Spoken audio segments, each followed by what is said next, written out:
Aniruddhacharya social media पर viral कथावाचकों में से एक हैं। वो महिलाओं के लिए ऐसे अपमानजनक कमेंट्स करते हैं, कई सवालों के ऐसे जवाब देते हैं जिनका तर्क से कोई लेना देना नहीं होता। अनिरुद्धाचार्य एक ऐसे कथावाचक जिनके रील्स या मीम्स आपकी नजरों से जरूर गुजरे होंगे। लोग उससे बातचीत के दौरान कुछ भी कह देने की आदत के लिए जाने जाते हैं, जैसे कोल्ड ड्रिंक और पान का सेवन करने वाले दो कौड़ी के लोग होते हैं। एक वायरल वीडियो में अनिरुद्धाचार्य एक महिला से पूछते हैं कि शादी हो गई है। जवाब मिलता है हाँ। तो अनिरुद्धाचार्य का अगला सवाल होता है कितने पति हैं। इस तरह विरोधी कमेंट्स में भी बाबा का हाथ पीछे नहीं है। उनके ऐसे कुछ बयान हैं जैसे सुंदर होना स्त्री का दोष है, बेटियां फिल्म देखने जाती हैं इसीलिए उनके 35 टुकड़े होते हैं, स्त्रियों को लेटकर प्रणाम नहीं करना चाहिए। एक मीडिया रिपोर्ट के मुताबिक कथावाचक अनिरुद्धाचार्य देश के सबसे महंगे कथावाचकों में से एक हैं। विवादों के बाबा अनिरुद्धाचार्य फिलहाल अपने बयानों के कारण हमेशा चर्चा में रहते हैं। चलिए जानते हैं उनके दिए गए बयानों को, जिन्हें सुनने के बाद आप भी हैरान रह जाओगे कि एक संत होकर ऐसे कैसे बयान देता है। तो चलिए जानते हैं, लेकिन उससे पहले आपसे एक छोटी सी रिक्वेस्ट है कि आप इस वीडियो को लाइक और चैनल को सब्सक्राइब जरूर करें। अनिरुद्धाचार्य के महिलाओं के बारे में ऐसे कई बयान हैं जो आपत्तिजनक है। उनके ऐसे ही एक बयान पर खूब बवाल हुआ। उन्होंने अपनी एक सभा में कहा कि इस तरह का सुंदर होना गुण नहीं है, इस तरह का जरूरत से ज्यादा सुंदर होना दोष है। माता सीता का हरण क्यों हुआ? क्योंकि वो जरूरत से ज्यादा सुंदर थी। द्रौपदी की भरी सभा में साड़ी क्यों खींची गई? क्योंकि द्रौपदी भी जरूरत से ज्यादा सुंदर थी। उन्होंने आगे कहा कि सीता सुंदर थी इसीलिए रावण के मन में वासना जागी, उसने उनका अपहरण किया था। बयान विवादास्पद तो था ही, अपमानजनक और गलत अवधारणा पेश करने वाला भी था, लिहाजा लोगों ने सवाल उठाए। हिंदी कवि कुमार विश्वास ने इस पर अपनी प्रतिक्रिया भी दी। उनका दूसरा बयान ऐसा था कि आप भी सुनकर हैरान रह जाओगे। उनकी एक सभा में आई महिला ने उनसे पूछा कि मंदिरों में पुरुषों को साष्टांग प्रणाम यानी जमीन पर लेटकर प्रणाम करने का अधिकार है, लेकिन महिलाओं को ऐसा नहीं करने दिया जाता।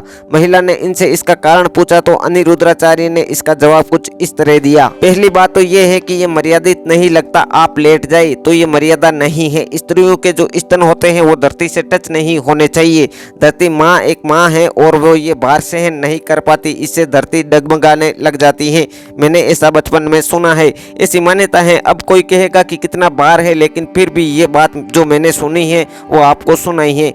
पुरुष भी जब साष्टांग प्रणाम करते हैं तो उन्हें इस बात का ध्यान रखना चाहिए कि उनके कमर का हिस्सा जमीन से उठा हुआ हो। सभा में आई महिला ने दर्ज कराई अपनी एक आपत्ति। हाल ही में इनका एक और वीडियो वायरल हुआ था। इसमें एक महिला उनसे शिकायत करती है कि उनके चैनल पर आपत्तिजनक थंबनेल के साथ उनका एक वीडियो अपलोड किया गया। दरअसल महिला इससे पहले भी अनिरुद्धाचार्य के सभा में आई थी।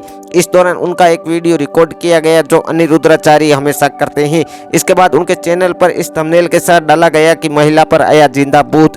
पहले तो कथावाचक अनिरुद्धाचार्य ने इस बात को मानने से इनकार कर दिया, फिर महिला ने उनको अपने मोबाइल में इसका सबूत दिखाया। इसके बाद उन्होंने कहा कि वो इस मामले को देखेंगे, हालांकि उसके बाद भी उन्होंने महिला से बहस की। अनिरुद्धाचार्य का एक और बयान वायरल हुआ जिसमें उन्होंने माफी भी मांगी। उन्होंने लड़कियों के बारे में कहा कि ये फिल्म देखती है इसीलिए इनके 35 टुकड़े होते हैं। पहले तो बेटियां पढ़ने लिखने की बात कहकर घर से निकलती हैं और फिर फिल्म देखने और पॉपकॉर्न खाने चली जाती हैं, फिर एक दिन बिना बताए घर से ही चली जाती हैं। उसके बाद उनके 35 टुकड़े हो जाते हैं। अब यदि बेटियों को 35 टुकड़े होने से बचाना है तो उन्हें संस्कारवान बनाओ। बच्चा पैदा करना बड़ी बात नहीं है, बच्चे तो जानवर भी पैदा कर लेते हैं। बड़ी बात है उन्हें संस्कार देना, इसमें गलती माता पिता की है जो बच्चों को संस्कारित नहीं करते। इसीलिए बेटियों को पढ़ाने लिखाने के साथ संस्कारी भी बनाए ताकि समाज में की होने वाली कुरीतियों से लड़ सके, ताकि समाज में कुरीतियों का अंत किया जा सके। नहीं तो ऐसे खौफनाक दृश्य देखने को मिलते रहेंगे। इस बयान के ऊपर अनिरुद्धाचार्य जी ने माफी भी मांगी, लेकिन हिंदू संगठनों ने खूब सारा प्रदर्शन भी किया। ऐसे ही एक वायरल वीडियो में अनिरुद्धाचार्य ने आईफोन, स्टीव जॉब्स और उनके एप्पल के आइकॉन से जुड़ा एक किस्सा सुनाया, जिसमें उन्होंने कहा कि आप लोगों ने आईफोन को नाम तो सुना ही होगा।